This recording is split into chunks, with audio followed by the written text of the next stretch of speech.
তাহলে আইনস্টাইনের ভরশক্তি সমীকরণ, আইনস্টাইনের ভরশক্তি সমীকরণ হচ্ছে এই ইকুয়াল টু mc স্কয়ার, এটা আমাদের প্রমাণ করতে হবে। তাহলে প্রমাণের জন্য আমাদের কি করতে হবে, শুরুতে আমরা একটা এম ভরের একটা, এই যে এখানে একটা বস্তু দেখে নিচ্ছি, বস্তু দেখতে পাচ্ছি, এম ভরের একটা বস্তু নিলাম, সেটা হচ্ছে ধরে নিলাম সেটা ভি বেগে গতিশীল অবস্থায় আছে। তাহলে যে কোনো একটা বস্তু যখন গতিশীল থাকে তখন তার ভিতরে অবশ্যই একটা ভরবেগ থাকে, যেমন হচ্ছে ভর, এটা হচ্ছে এম, তার একটা বেগ আছে ভি, তাহলে এই দুইটা গুণ করলে আমরা ভরবেগ পাই, সেটা হচ্ছে P equal to M V. তাহলে ভরবেগ মানে কি, ভর এবং বেগের গুণফল, সেটা হচ্ছে ভরবেগ। তো এই ভরবেগ সম্পর্কে আরো ডিটেলস আলোচনা করা যায়, তো আমরা ওদিকে যাচ্ছি না, আমরা জাস্ট যেটুকু প্রয়োজন সেটুকু দেখলেই হবে। তাহলে সেক্ষেত্রে আমরা এই বস্তুটার ভরবেগ ধরে দেখে নিলাম হচ্ছে এম ইন্টু ভি। এখন নিউটনের দ্বিতীয় সূত্র তুমি পড়ছো F equal to M A, F equal to M A পড়ছো, এই এম এর থেকে আমরা প্রমাণ করতে পারি এফ ইকুয়াল টু এই M V minus M U divided by T, অর্থাৎ বস্তুর বলটা ভরবেগের পরিবর্তনের হারের সমান, সমানুপাতিক আসে অ্যাকচুয়ালি, সেটা ভরবেগের পরিবর্তন হারের সমান। তার মানে সেখান থেকে আমরা এটা প্রমাণ করতে পারি যে এফ ইকুয়াল টু এই ডি অফ এম ভি, এই যে সময় দ্বারা ভাগ করছি মানে কি, ভরবেগের পরিবর্তনের হার বোঝাচ্ছে এটা। তাহলে আমরা বলতে পারবো যে নিউটনের দ্বিতীয় সূত্র থেকে F equal to D DT of M V, এটা নিউটনের দ্বিতীয় সূত্র থেকে আসছে, এটা মুখস্থ রাখবা, এটা ফর্মুলা। আর F equal to M A থেকে এটা প্রমাণ করা যায়। তো এটা প্রমাণ আমি দেখাচ্ছি না, এটা তোমাদের এইটুকু জানলেই তোমাদের হচ্ছে। সো কি রাখবা যে এটা হচ্ছে নিউটনের দ্বিতীয় সূত্র থেকে আসছে, সেটা হচ্ছে এফ ইকুয়াল টু বস্তুর বলটা ভরবেগের পরিবর্তনের হারের সমানুপাতিক M V minus M U divided by T, অর্থাৎ আমরা বলতে পারবো F equal to D DT of M V, অর্থাৎ এই M V minus M U কে আমরা এম ভি বললাম, মানে ভরবেগের পরিবর্তনকে আমরা এম ভি বললাম, অর্থাৎ F equal to D DT of M V, এটা নিউটনের দ্বিতীয় সূত্র থেকে আমরা প্রমাণ করতে পারি। এখন এটাকে আমরা জাস্ট এমটা সামনে নিয়ে আসলাম এবং গুণ করে দিচ্ছি, এটা দুটাকে গুণ করে দিচ্ছি। তুমি জানো যে এম রেখে দিয়ে এটাকে ইউ ইন্টু ভি সূত্রে অ্যাপ্লাই করা যায়, DDT of U into V, DDT of U into V, এটা করলে আমরা কি পাবো, প্রথমে ইউ রেখে দিয়ে ভি এর ডিফারেন্সিয়েশন, আবার ভি রেখে দিয়ে ইউ এর ডিফারেন্সিয়েশন। এই সূত্রটা একটু পরে আরো আলোচনা করব, তো এই পরে আলোচনা করে দেখতে পাবো। তারপর আমি দেখে দিচ্ছি এই সূত্রটা কই থেকে আসছে, আমি তোমাকে দেখাই। Of DX of U into V, U into V সূত্রে অ্যাপ্লাই করতে গেলে ইউ রেখে দিয়ে যে ভি এর ডিফারেন্সিয়েশন করতে হয়, আবার ভি রেখে দিয়ে ইউ এর ডিফারেন্সিয়েশন করতে হয়, এটা তো ম্যাথে পড়ছে। তাহলে এই সূত্রটাই আমরা এখানে জাস্ট অ্যাপ্লাই করলাম, সেটা হচ্ছে যে ইউ ইন্টু ভি সূত্র। তাহলে এম রেখে দিয়ে ভি এর ডিফারেন্সিয়েশন করলাম কি সাপেক্ষে, আবার ভি রেখে দিয়ে এম এর ডিফারেন্সিয়েশন করলাম, তারপরে এটাকে এভাবে আমরা রেখে দিলাম। তারপরে আমরা কোন বস্তুর উপর এফ বল প্রয়োগ করায় তার সরণ হচ্ছে ছোট, ডিএক্স মানে ছোট সরণ, ডিএক্স বলতে ছোট সরণ বোঝাচ্ছে। তাহলে গতিশক্তি এবং কৃতকাজ তোমরা পড়ছো ফিজিক্সে যে কাজ হচ্ছে এক প্রকার শক্তি, কাজ হচ্ছে এক প্রকার শক্তি। এখন কাজ কেন ডাব্লিউ দ্বারা প্রকাশ করতে পারে, শক্তি হচ্ছে দুই প্রকার, একটা হচ্ছে বিভব শক্তি, আমরা বলতে পারবো ই কে, আর একটা বলতে পারি হচ্ছে ইপি। তাহলে কাজটাকে আমরা এই ই কে এবং ইপি সমান বলতে পারি। সেক্ষেত্রে আমাদের এখানে কৃতকাজ কতটুকু হবে, যেহেতু আমরা জানি কাজ সমান কি, বল গুণন সরণ, কাজ সমান হচ্ছে বল গুণন সরণ। তো এখানে বল প্রয়োগ করছি আমরা এফ এবং সরণ হয়েছে ছোট পরিমাণ ডিএক্স, তাহলে সরণ হচ্ছে ডিএক্স, তাহলে এটাই হচ্ছে আমাদের কৃতকাজ ডাব্লিউ। আর ডাব্লিউটাই আমাকে বলতে পারে হচ্ছে আমাদের ই কে, আর যেহেতু এটা ছোট পরিমাণ কাজ হয়েছে তাহলে আমরা ছোট পরিমাণ গতিশক্তির পরিবর্তন বলতে পারি ডিই কে। তাহলে ডিই কে সমান আমাদের এফ ইন্টু ডিএক্স, এটা আমরা বললাম। তাহলে কৃতকাজটা গতিশক্তির সমান, সেখান থেকে আমরা এটা লিখতে পারলাম, এটা লিখে নিলাম। তারপরে আসি যে এখানে এই যে লাইনটা আগের লাইন ছিল, তারপরে আমরা এখানে এই এফ এর ভ্যালুটা বসাই দেবো। একটু আগে আমরা এফটা ক্যালকুলেশন করলাম, এই যে এফ, এই এফ এর ভ্যালুটা আমরা এই জায়গাটায় বসাই দিব, এফ এর ভ্যালুটা বসাই, আর বাকিগুলো যেরকম আছে সেরকমই রাখলাম। তারপর ডি কে এরকম রাখছি, এখানে এমটা রাখছি, ডিএক্স তার উভয় পক্ষে গুণাকার আছে, গুণ করে দিলাম। তারপরে আমরা এখানে একটু সাদায় লিখবো, সেটা হচ্ছে যে এই এক্সটাকে এখানে লিখবো আর ভিটাকে বাইরে বের করে দিলাম, এক্সটাকে সামনে নিয়ে আসলাম, ভিটাকে বাইরে বের করে দিলাম, এক্সটাকে সামনে নিয়ে আসলাম, এমটাকে বাইরে বের করে দিলাম। আচ্ছা গেল। এখন একটু মেন কথায় আসি, সেটা হচ্ছে যে তোমরা পড়ছো যে এস ইকুয়াল টু ভিটি, সমবেগ সূত্র হচ্ছে এস ইকুয়াল টু ভিটি। তাহলে ভি ইকুয়াল টু কি লেখা যায়, এস বাই টি, মানে সরণের পরিবর্তনের হারকে বেগ বলা হয়, মানে দূরত্বকে সময় দ্বারা ভাগ করলে বা সরণকে সময় দ্বারা ভাগ করলে বেগ পাওয়া যায়। তাহলে এটাকে যদি আমরা দূরত্বকে ছোট অল্প দূরত্ব চিন্তা করি তাহলে ডিএক্স বলতে পারি, একটা দূরত্ব বা এস ও দূরত্ব, এস যেটাই সেটা হচ্ছে আমাদের এক্স, আর এখানে ছোট পরিমাণ দূরত্ব নিলাম সেটা ডিএক্স বললাম, আর ছোট পরিমাণ টাইম এটা ডিটি।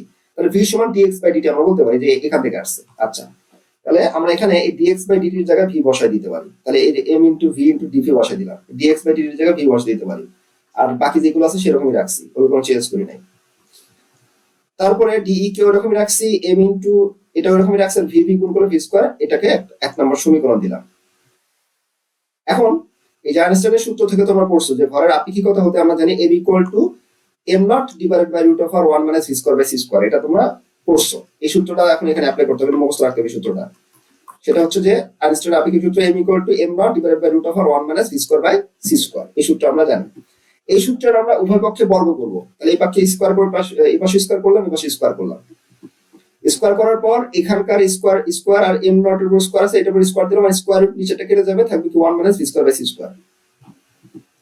তারপরে নিচেটাকে লসাগু করলাম, সি স্কয়ার লসাগু, তাহলে C square minus V square থাকবে এখানে, বাস ইজি। তারপরে এখানে এসে আমরা আড়াআড়ি গুণ করে দিলাম। তাহলে আড়াআড়ি গুণ করে আমরা কি করতে পারছি, এই যে নিচে আছে মনে করো 1 আছে, তাহলে এখানে থাকবে হচ্ছে m স্কয়ার ইকুয়াল টু, আর এটাকে উল্টায় দাও, উল্টা দিলে m নট স্কয়ার ইনটু এটা যাবে উপরে C square divided by C square minus V square, এরকম লিখলাম। তারপর m স্কয়ার ইকুয়াল টু এটার সাথে এটা গুণ আকারে আছে আর নিচেরটা ওরকমই আছে, বাস এগুলো সিম্পল ক্যালকুলেশন। তারপর আড়াআড়ি গুণ করে দিলাম, এই যে m square C square minus m square V square equal to m not square C square, just বাস সিম্পল ক্যালকুলেশন। এখন আসলো এই যে এই লাইনটা কত, আমরা আগের লাইনটাকে এখানে দেখালাম, এই যে এই লাইনটা আগের পৃষ্ঠায় দেখছি আমরা। এখন এখানে আমরা এইখানে সূত্র অ্যাপ্লাই করতে হবে, সূত্র অ্যাপ্লাই করতে হবে, ডিফারেন্সিয়েশন করব আমরা। এই ব্যবকরণ মানে ডিফারেন্সিয়েশন করব, উভয় পক্ষকে ডিফারেন্সিয়েশন করব। এখন ডিফারেন্সিয়েশন যদি করি একটাকে ধরবো ইউ, একটাকে ধরবো ভি। এই যে এখন ddx of U into V, তাহলে ইউ রেখে দিয়ে ভি এর ডিফারেন্সিয়েশন প্লাস ভি রেখে দিয়ে এর ডিফারেন্সিয়েশন। তো প্রথমে আমি m স্কয়ার কে রেখে দিচ্ছি, সি স্কয়ার কে ডিফারেন্সিয়েশন করতেছি। সি স্কয়ার কে ডিফারেন্সিয়েশন যখন আমরা করব, ডিফারেন্সিয়েশন নিয়ম কি, পাওয়ার সামনে আসে পাওয়ার থেকে এক বিয়োগ হয়ে যায়। তাহলে 2টা সামনে আসলো, অর্থাৎ 2টা সামনে আসলো, আর পাওয়ার থেকে এক বিয়োগ মানে কি, c to the power 2 minus 1 মানে c, তাহলে 2c। আর c এর সাপেক্ষে করতেছি, তাহলে dc লিখে দিলাম এখানে। আবার বলতেছি যাতে করে ভুল না হয়, c স্কয়ারের ডিফারেন্সিয়েশন কি, পাওয়ার সামনে আসে পাওয়ার থেকে এক বিয়োগ হয়ে যায় 2 মাইনাস 1, আর c এর সাপেক্ষে তাহলে dc, তাহলে থাকবে কি 2 into c into dc, 2c dc, এই যে 2c dc, তাহলে ডিফারেন্সিয়েশন করলাম। তাহলে u রেখে দিয়ে v এর ডিফারেন্সিয়েশন করলাম, মানে m স্কয়ার রেখে দিয়ে c স্কয়ার ডিফারেন্সিয়েশন করলাম। আবার c স্কয়ার রেখে দিয়ে m স্কয়ার ডিফারেন্সিয়েশন করতে হবে, কারণ এই যে সূত্র অ্যাপ্লাই করতেছি। আবার c স্কয়ারটাকে ওইরকমই রাখলাম, এখন m স্কয়ারকে ডিফারেন্সিয়েশন করলাম। একইভাবে পাওয়ার সামনে আসবে, অর্থাৎ 2 সামনে আসবে, পাওয়ার থেকে এক বিয়োগ হয়ে যাবে 2 মাইনাস 1 মানে m, আর dm এর সাপেক্ষে করছি, তাহলে এখানে dm দিয়ে দিলাম, বাস কমপ্লিট। তারপর আবার একইভাবে এটারও u ইনটু v, তাহলে m স্কয়ার রেখে দিয়ে v স্কয়ারকে ডিফারেন্সিয়েশন করতে হবে। তাহলে v স্কয়ারকে ডিফারেন্সিয়েশন করলে পাওয়ার সামনে আসে, এবার 2 সামনে আসে, পাওয়ার থেকে এক বিয়োগ হয়ে যায় 2v, আর dv v সাপেক্ষে করছি dv। আর এখানে প্লাস ছিল কিন্তু এই মাইনাসের কারণে এখানে মাইনাস চলে আসবে, প্লাস মাইনাসে মাইনাস। আবার একে ভি স্কয়ার রেখে দিলাম, m স্কয়ারকে ডিফারেন্সিয়েশন করলে পাওয়ার সামনে আসে, পাওয়ার থেকে এক বিয়োগ হয়ে যায় dm এর সাপেক্ষে ডিফারেন্সিয়েশন। আর এই পাশে হচ্ছে m স্কয়ার হচ্ছে কনস্ট্যান্ট, কনস্ট্যান্টকে এই পাশে করলে পাবো 0। এখন m নট যেহেতু আমাদের কনস্ট্যান্ট, এটা খেয়াল রাখবে, m নট এর ভ্যালু আসবে হচ্ছে আমাদের 0 এবং dc এই ভ্যালুটা আসবে হচ্ছে 0। এখন এই ভ্যালুগুলো যদি 0 হয়, তাহলে সেক্ষেত্রে আমাদের এই dc এখানে আসছে, তাহলে dc এই ভ্যালুটা 0 চলে আসবে। আর বাকি এটা যেরকম আছে সেরকমই রাখলাম, আর এই পাশে 0 আছে, এই পাশে 0 রাখলাম, কারণ m নটটা আমাদের 0 আসবে। পরবর্তীতে আমাদের এটাকে একটু সাজায় লিখবো, সেটা হচ্ছে এই জিনিসটাকে এভাবে লিখলাম, এটাকে ওরকমই রাখছি, এটাকে ওরকমই রাখছি, এটা কোনো চেঞ্জ করি নাই। পরবর্তীতে আমাদের এই সি স্কয়ার 2m dm আর এই বাকিগুলোকে স্কয়ার গুলোকে এই পাশে পার করছি, m স্কয়ার এটাকে পার করে এই পাশে পার করছে, এই v স্কয়ার এই পাশে পার করছে, সমান এই পাশে পার করে দিয়েছি। পার করার পরে আমি এই পক্ষকে 2m দ্বারা ভাগ করব, তাহলে দুই পক্ষকে সম, আমরা ডান পক্ষ বাম পক্ষকে 2m দ্বারা ভাগ করে দিলাম। ভাগ করলে এখান থেকে 2m চলে যাচ্ছে, এখান থেকে এই 2 একটা m চলে যাচ্ছে, এখান থেকে m v dv থাকবে, এখান থেকে c স্কয়ার dm থাকবে, এখান থেকে এই 2 চলে যাচ্ছে, m চলে যাচ্ছে, v স্কয়ার dm থাকবে, লিখে নিলাম। এখন 1 নম্বর সমীকরণে আমরা এই জিনিসটাকে d কে পাইছিলাম 1 নম্বর সমীকরণে। এই দেখো mv dv, এই যে 1 নম্বর সমীকরণে যাই, 1 নম্বর সমীকরণে এই যে 1 নম্বর সমীকরণে mv dv যোগ v স্কয়ার dm সমান d কে পাইছিলাম, এটা বসাই দেব। তাহলে ওই ভ্যালুটা এখন ওখানে জাস্ট বসাই দেব। তাহলে এই যে ডি কে ভ্যালুটা আসবে, তো আমরা ডি কে বসাই দিলাম, বসাই দিয়ে আমরা এই ডি কে সমান পাইলাম হচ্ছে সি স্কয়ার ইনটু ডিএম, লিখে নিলাম। এটা 2 নম্বর সমীকরণ দিয়ে রাখলাম। এখন এই 2 নম্বর যে সমীকরণটা আমরা পাইছি, এটাকে ইন্টিগ্রেশন করব 0 থেকে ই কে এবং m নট থেকে m, অর্থাৎ ই কে সমান 0 থেকে শুরু হবে, ই কে পর্যন্ত যাবে, এবং m এর ভ্যালুটা m নট থেকে শুরু করে m পর্যন্ত যাবে। তাহলে 0 থেকে ই কে পর্যন্ত ইন্টিগ্রেশন করব, আর m নট থেকে m পর্যন্ত ইন্টিগ্রেশন করব। তো এই ইন্টিগ্রেশনটা আমরা এই লিমিট অনুযায়ী করব। তাহলে লিমিট অনুযায়ী যদি করি, তো এটা মনে রাখার টেকনিক বলে দেই, ডি কে যখন ডিফারেন্সিয়েশন করবা, তাহলে মনে রাখার টেকনিক হচ্ছে ডি আর এ ইন্টিগ্রেশন কেটে দিবা, থাকবে কি ই কে যদি থাকে তারপর লিমিট বসাই দিবা 0 থেকে ই কে পর্যন্ত লিমিট, আর সি স্কয়ার কনস্ট্যান্ট সামনে নিয়ে আসো, তারপর ফাইনালি থাকবে কি m নট থেকে m dm। আবার একই ভাবে এই পাঁচটা তো ইন্টিগ্রেশন যদি তুমি করো, এই যে মনে রাখবে ইন্টিগ্রেশন আর ডিএম ডি চলে যাবে, থাকবে কি শুধু এম, আর লিমিট বসাই দিবা এম নট থেকে এম, আর সি স্কয়ার কনস্ট্যান্ট সামনে ছিল। এখন জাস্ট লিমিট গুলো বসাই দাও, লিমিট বসালে আপার লিমিট মাইনাস লোয়ার লিমিট, অর্থাৎ আপার লিমিট হচ্ছে ই কে আর লোয়ার লিমিট হচ্ছে 0, তাহলে বসাই দিলা, আর C square constant upper limit হচ্ছে এম আর লোয়ার লিমিট হচ্ছে এম, এটা বসাই দিলে ম্যাথে করছে ইন্টিগ্রেশন। তারপরে আসি হচ্ছে আমরা এখানে ই কে সমান এম সি স্কয়ার, এটা গুণ করে দাও, M C square minus M not C square, সমীকরণ 3 নাম্বার দিয়ে নিলাম। এখন আমরা মোট শক্তি সমান কি জানি, একটা সিস্টেমে যদি গতি শক্তি বিভব শক্তি থাকে তাহলে টোটাল শক্তি কতটুকু হবে, ই সমান ই কে আর ইপি, অর্থাৎ গতি শক্তি এবং যোগফলটা হচ্ছে টোটাল শক্তি হয়। তাহলে ই কে আমরা পাইলাম একটু আগে M C square minus M not C square, আর ইপি সেটা হচ্ছে আমাদের ইপি সমান আমরা জানি হচ্ছে এই এম নট সি স্কয়ার, কারণ আমরা জানি যে গতি শক্তি কাজটা হচ্ছে এক প্রকার শক্তি। তো সেই ক্ষেত্রে আমাদের এম সি স্কয়ার যোগ এম নট সি স্কয়ার যোগ ইপির জায়গাতে আমরা এই এম নট সি স্কয়ার এটা আমরা বসাই দিলাম। আচ্ছা, আমরা কাজ এক প্রকার শক্তি জানি, তাই না? কাজ এক প্রকার শক্তি, আর শক্তিটা দুই প্রকার, একটা হচ্ছে ইপি আর একটা হচ্ছে ইকে। সবকিছু সমান লেখা যাচ্ছে, যেহেতু ডাব্লিউ সমান ইকে সমান ইপি, এগুলো সব সমান সমান। এবং আমরা, তুমি এরকম ম্যাথ করছো কিনা জানি না, যে ধরো আমি একটা বস্তু যদি নিচ থেকে ছাদে তুলি, ধরো এখানে হচ্ছে ভূমি, এটা হচ্ছে আমার ছাদ, নিচ থেকে যখন ছাদে তুলি তখন ছাদের উপরে যে কি শক্তি জমা হয়, এম জি জমা হয়, তাই না? মানে বিভব শক্তি জমা হয়। আবার নিচ থেকে যখন উপর দিকে তুলছি তখন তার ভিতরে গতি শক্তি ছিল না, তাহলে গতি শক্তিটা কোন শক্তিতে রূপান্তর হয়েছে, বিভব শক্তিতে রূপান্তর হয়েছে। তার মানে গতি শক্তি বিভব শক্তি এগুলো সমান সমান লেখা যাচ্ছে।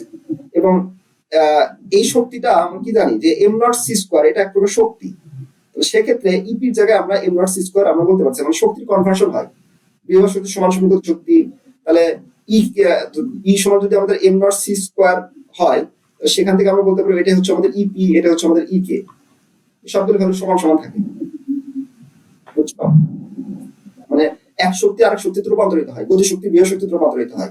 তার মানে তুমি দেখো, চিন্তা করো, হাফ এম ভি স্কয়ারটাই আমাদের আমাদের ইপি সমান লেখা যায়, যেখানে ইপি সমান হচ্ছে আমাদের এম জি এইচ, কারণ এগুলো শক্তির কনভার্সন থেকে আসে, সেজন্য আমরা ইপি সমান এম নট সি স্কয়ার বলতে পারি। তো সেক্ষেত্রে আমরা এটা বললাম। তারপরে দেখো এই ভ্যালুটা চলে যাচ্ছে, থাকবে ফাইনালে থাকছে equal to M C square.